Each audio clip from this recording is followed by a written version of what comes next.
aku biayain anakku sendiri, nafkahin anakku sendiri. Sekarang kerja buat anak, ya sebisa mungkin mandiri ya, sebagai ibu yang mandiri. Perceraian? Kenapa? Perceraian ya sudah dari kapan? Udah dari April tahun 2019. 2019. Ya, resmi. Lagi kembali dengan rasa perceraian sampai terjadinya KDRT. Ya karena adanya orang ketiga ya, jadi ketahuan karena dipergokin juga. Waktu itu posisinya juga mamaku juga ikut karena waktu itu mau nemenin El buat ketemu, tapi ternyata ada kejadian yang nggak mengenakan sehingga terjadi cekcok, sempat minta maaf, terus aku maafin, tapi ternyata dia nggak bisa jaga kepercayaan itu. KDRT-nya apa aja sih?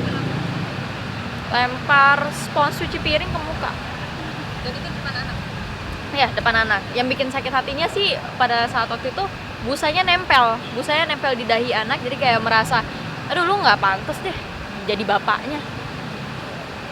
Untuk usia pernikahan berapa? Hampir 2 tahun. Iya. Mungkin pada saat pacaran, pada saat itu tahu nggak sih sebelumnya gitu sikapnya dia atau seperti apa? Aku dari awal minta, maksudnya kalau ada keburukan atau apapun itu tolonglah cerita gitu. Tapi ya nggak tahu, mungkin acting segala macam, kita juga nggak ngerti. Dia pintar nyembunyiinnya, soalnya kaget juga sih ternyata kok, apa mungkin gara-gara udah ketahuan sehingga jadi begitu kan, kadang ada faktor-faktor kayak gitu kan, jadi mikirnya ke situ ya. Tapi apapun itu menurut aku laki-laki yang kasar ke perempuan udah nggak pantas untuk dipertahankan. Pasca perceraian masih ada komunikasi lagi dengan anak? Enggak, udah nggak apapun, karena waktu itu sempat ngasih tapi ya nggak cukup. Terus tapi pas dia nggak ngasih 3 bulan, ya aku ngerasa ini anak manusia loh, bukan robot yang lo biarin bisa hidup, lo setel hidup. Jadi aku bilang, aku putusin untuk sorry, gue masih bisa kok biayain anak gue sendiri. Jadi sudah tidak ada anak lagi sampai sekarang? Insya Allah pasti ada rezekinya kalau untuk anak. Mungkin anak sendiri suka nyariin bapaknya? Dia kan belum ngerti, waktu aku divorce juga masih setahun itu belum paham. Waktu umur 10 bulan kan aku bawa kabur kan, jadi sampai sekarang pun dia nggak sama sekali. Dan aku juga nggak mau yang namanya menunjukkan. Sekarang katanya sudah move on gitu. Sudah memiliki pasangan lagi? Ya alhamdulillah itu orangnya. Masih kenalin dong. Mas kok di Diam aja mas. Bukan maskernya. Mundur lagi. Gini. Gagal kita ya? Oh, oke. Ya, gimana mungkin mengenal sosok Ines, gimana sih, bagaimana ceritanya? Kenalnya gimana? Sebenarnya kalau kenal mah udah dari lama ya. Udah lama. Dari saya SMA kelas 1, dia SMP kelas 2 lah ya. 2000 sekitar 2010-11 lah. Kenalnya juga kebetulan karena temennya saya Esa Sigit itu waktu itu teman satu band, terus satu judul film sama dia. Ya, Terus ya udah, terus kenal tapi belum pernah ketemu, cuma chat-chatan doang. Maksudnya kayak ya udah kenalan doang, terus baru ketemu itu ya bener tahun lalu, dan memang setelah udah divorce gitu. Jadi dari dulu udah follow-followan, bahkan mungkin pas Ines nikah sebelumnya foto-foto private juga saya masih ingat ngeliat gitu. Tapi kayak karena belum ada apa-apaan gitu kan, dan belum pernah ketemu juga, ya udah. Terus pas tahun lalu kontakan, ternyata nggak sengaja lagi nge-reply story di Instagram, tiba-tiba ternyata udah divorce gitu. Ya udah. LBK ya? Apa? LBK gitu. Enggak, dulu nggak ada hubungan apa-apa, belum pernah ketemu malah. dulu bukan dekat sama.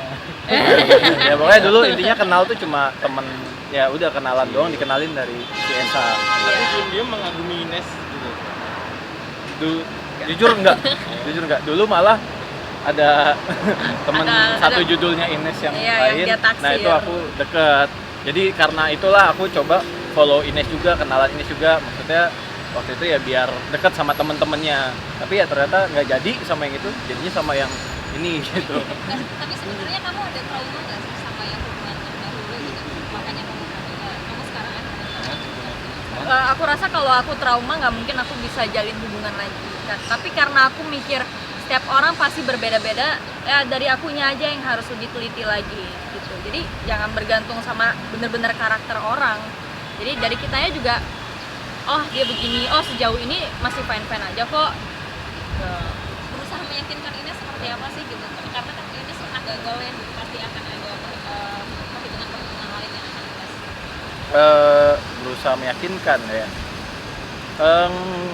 Kalau dari sebenarnya nggak dipikirkan ya, ini mungkin mengalir dengan sendirinya aja, maksudnya kayak ya nggak pernah mungkin, dengan tidak pernah mungkin maksudnya soal masa lalu, terus juga dengan mencoba ya udah kayak ada ini sudah punya anak ya, mencoba dekat aja dan ya biasa aja, jangan dijadiin beban atau kayak something yang kayak ih kok aneh ya, enggak ada yang aneh gitu, karena nggak cuma Ines doang kok yang mengalami mungkin hal kayak gini, kayak banyak gitu, dan causesnya pun banyak gitu, banyak hal yang bikin kondisi itu kayak gini, dan ya itu what happened gitu, maksudnya ya tinggal benerin aja gimana. Dan kalau cara meyakinkan intinya ya nggak pernah permasalahkan lah soal apapun itu di masa lalu. Udah ada rencana obrolan ke depannya lagi? Belum sih. Soalnya ya cuma maksudnya gini, ya kebetulan emang ya kan kayak gitu kan, saya udah sering ketemu keluarga Ines. Ines yang belum pernah ketemu orang tua saya. Iya. Karena udah di Jakarta, udah nggak di Jakarta udah dari lama banget deh. Cuma ya once mungkin balik ya at least ketemu dulu lah gitu. Kalau nanti ada kayak gimana ya penting kenal dulu. Tapi untuk mengenalkan sih menurut saya pribadi, kalau dari pengalaman pacaran ya lumayan suatu langkah yang sebenarnya belum pernah gitu. Belum pernah tuh kayak kenalin nih pacar gitu. Cuma udah kenal sebenarnya, udah follow-followan di Instagram sama ibu saya gitu sih.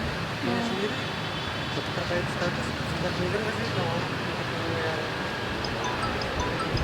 masih Awal-awal sih ya, awal-awal abis divorce kayak aduh gitu kan, kayak ya gimana sih stigma orang tentang single mom ya kan. Aku nyadar gitu, tapi ya why not gitu, apalagi punya anak ya why not. Gue juga kerja buat anak kok, gini gue nggak aneh-aneh kok, ya berusaha positif ke diri sendiri aja sih, dan yakin impactnya ke orang lain juga bakalan positif. tapi ada pihak lain yang mengacau dengan gaya sama ini kita seperti apa pandangan masyarakat lah. Pandangan masyarakat nggak ada sih, nggak ada ya. Sejauh ini Nggak tahu sih, nggak ada sih. Paling aku sih kadang pernah lihat kayak di netizen kayak, tapi enggak sih, di netizen juga alhamdulillah alhamdulillah malah tidak terkena mendukung, mulut kayak nyinyir. maksudnya malah membandingkan dengan yang Dulu. sebelumnya, tapi membandingkannya yang ini lebih baik, yang mudah-mudahan memang bisa jadi lebih baik dari sebelumnya gitu sih. Oke, siap, thank you. Makasih. Oke, terima kasih. Selatan.